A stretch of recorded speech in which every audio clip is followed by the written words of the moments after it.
Okay, let's begin. Let us begin. Disclaimer. This gives you an understanding of the book, and it's not the book in its entirety. Only the cool parts. If you want full absorption, read the whole damn book. All you need in order to reach your destiny is to remove the splinter from your foot. Hopefully this flashcard can remove that splinter. Said by me, yours truly.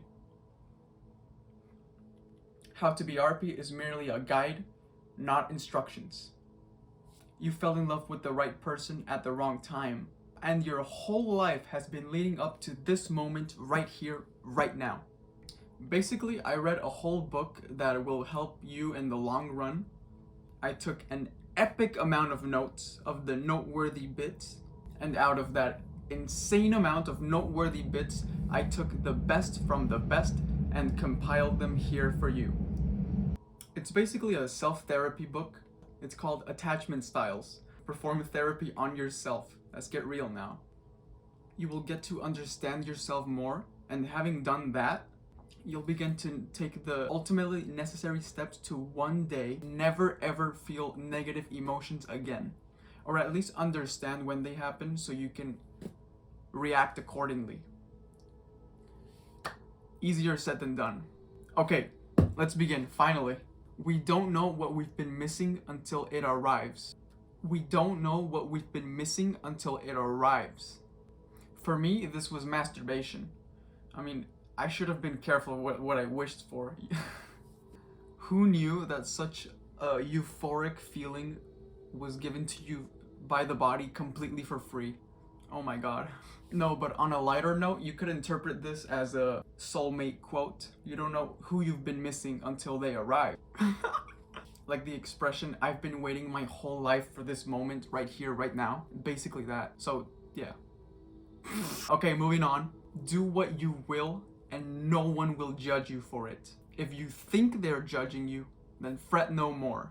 They're simply using you as a projection to project their own insecurities onto someone, you know? They're just saying aloud what they don't like about themselves through you. A really important thing from this to take is that seeing who judges you is a good marker as to who you shouldn't be hanging around with because they're, you know, negative influences, I suppose. Okay, next one. You had no control over your trauma, but it is the way. What you fear is the compass to where you should go, you know? Think of your trauma as a blessing in disguise, because that's what it is, a masked blessing. Here's a quote. It is better to just accept any past mistreatments as a necessary condition to your life. I think, who gives a fuck who said it? Someone said it, and now I'm saying it to you. Having said that, that's all I have to say about this point. Next.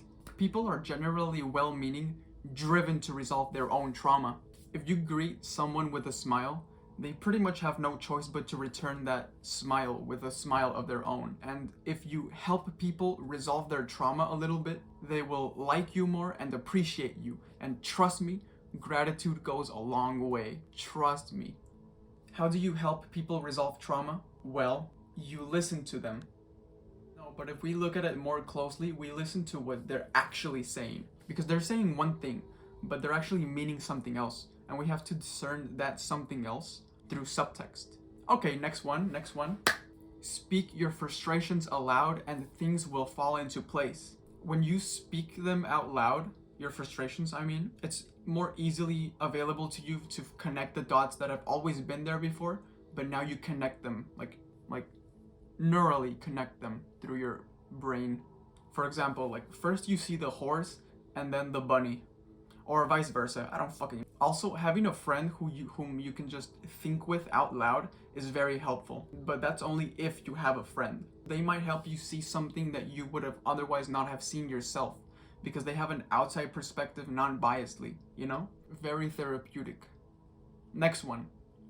Identify your trigger and plant a new seed. Forgive. That's what I wrote. Anyway, once when you have identified that thing that makes you cringe a little, then now is the time to plan out a new paradigm to replace that old idea, that old trauma. I'm giving you the exact formula to heal whatever bothers you. So, you're welcome. I suggest that this new paradigm includes some sort of forgiveness in it, because I'm pretty sure that you did the best you could under the certain circumstances, with the person that you were at the time, with the resources that you had at the time. I'm pretty sure. So punishing yourself is basically futile when you look at it like that. Moving on, accept, oh my god, I'm so glad I put them in such a pristine order. Accept where you are right now and move forward. You cannot change the past, and the future is not here yet. The only thing you can do right now is plant a new seed right here, right now. Not tomorrow, because tomorrow never comes. And your tomorrow self will thank you tomorrow.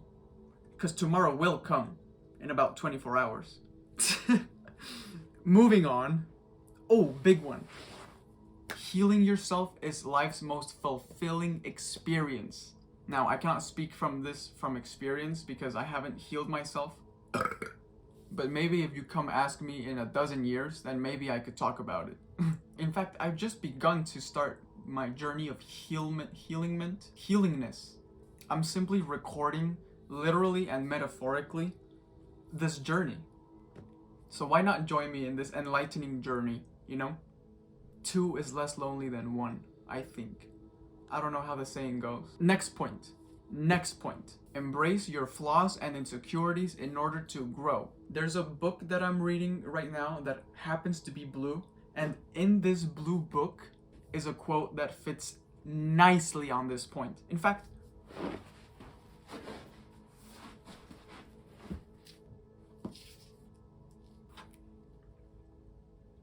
yep, I'm gonna read it in its entirety.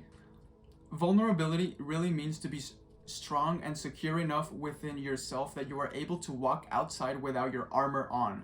You are able to show up in life just as you. Imagine that. Wow.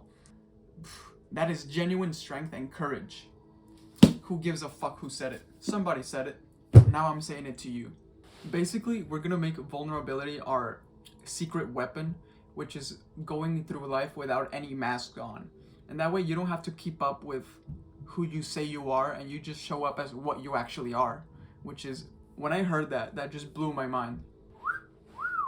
Because there is no way you'll ever become who you are if you don't behave like what you are, you know? Imagine going through life, like your whole life, doing everything you can just to fit in. How boring, how wasteful. In fact, I went to the future and I talked to your deathbed self, and they told me to tell you right here, right now, this message. You said, hey you, I went my whole life trying to fit in, to please everyone, and in the end, it only made me bitter and resentful. And then, I forgot what else you told me. I'm gonna have to go back to the future. Where were we? Oh yeah. You said, but you still have the chance to change your future. I don't. I'm not gonna force you to do anything in your life, but if you keep doing what you're doing, just know that you'll end up exactly like I did. Miserable and frustrated, waiting to die alone. Those are not my words, those are your words. Yeah, that is all on this point. Oh wait, no, there's more. Oh yeah, there's a personality test that's called the Big Five. The Big Five.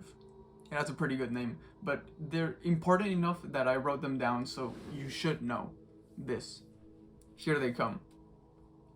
And when I say them, think about your current personality and where you fall into this category, so you can best understand yourself. Number 1, open to experience. It's basically the ability to think outside the box. I don't want to waste any more of your time, so I'll go by this pretty quick. You tell yourself where you fall in this category. If you are high in this, then you are indeed creative. You say yes to new opportunities. You are determined to overcome challenges, and you enjoy thinking about abstract ideas. If you are low in this aspect, in this spectrum, then you are conservative. You don't enjoy new ideas. You defy new ideas. You're not as creative, and you antagonize theoretical concepts. It's important to you to know where you stand on this, so that you can know a deeper aspect about yourself, you know? Number 2, conscientiousness. It's basically your goal orientation and persistence. If you are high in conscientiousness, then you love preparing for things, you prioritize tasks immediately, you are detail oriented, and enjoy having a schedule. If you are low in conscientiousness, then you are more spontaneous, you don't look back, you enjoy disorganization, Jesus. You procrastinate, and you incomplete tasks. Number 3, extroversion. It's basically your willingness to engage with others, other than yourself. If you are high in extroversion, you recharge your battery by being around people, you are likely to be the life of the party, you start new conversations, you like to meet new people, you have a big network of friends and acquaintances, you find it easy to make friends, and you speak before thinking, good and bad. If you are low in extroversion, then you recharge your battery through solitude, you prefer to be in company with yourself, you find it hard to continue conversations, you prefer to stay in the shadows, oh, what a good way to put it, and you think before you speak. Enough said. Number 4, agreeableness. It's your ability to put others' needs above your own. If you are high in agreeableness, then you are interested in other people, you feel empathy, you enjoy contributing, and finally, you help those in need. And if you are low in agreeableness, you care little about other people's feelings, you care little about other people's problems, you belittle others, damn, and you are a manipulator. Oh, moving on. And number 5, neuroticism. Well, that's a pretty cool word. It's your emotional capacity to shrug off an incident. If you are highly neurotic, then you experience stress, you worry a lot, you get easily upset, you experience mood swings, you feel anxious, damn, and you struggle to bounce back after an incident. However, if you are minimally neurotic, then you are emotionally stable, wow, you handle stress, you seldom feel sad, you are worryless, and are relaxed, for that is your nature.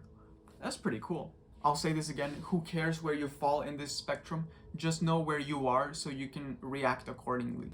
Holy fuck, that went faster than I thought. Anyway, this is the moment you've been waiting for.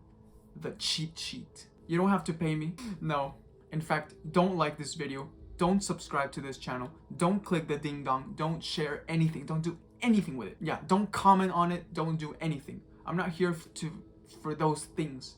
I'm just here to help you. I hope this helps you in your enlightenment journey. It definitely has helped me. So I said, you know, it might help you too. First, screenshot it so that it's with you forever. The world doesn't know it yet, but they're counting on you. Next, you can print it out, or even better, you could write it out in your own flashcard, in your own words, because it's cooler like that, especially with color pens. Write it in a 6x4, 4x6, and definitely not a 3x5. It will not fit in a 3x5. 3x5 is like this, and then the 4x6 is like this. This one. It's not enough to just look at it, you must enact it, you must embody it.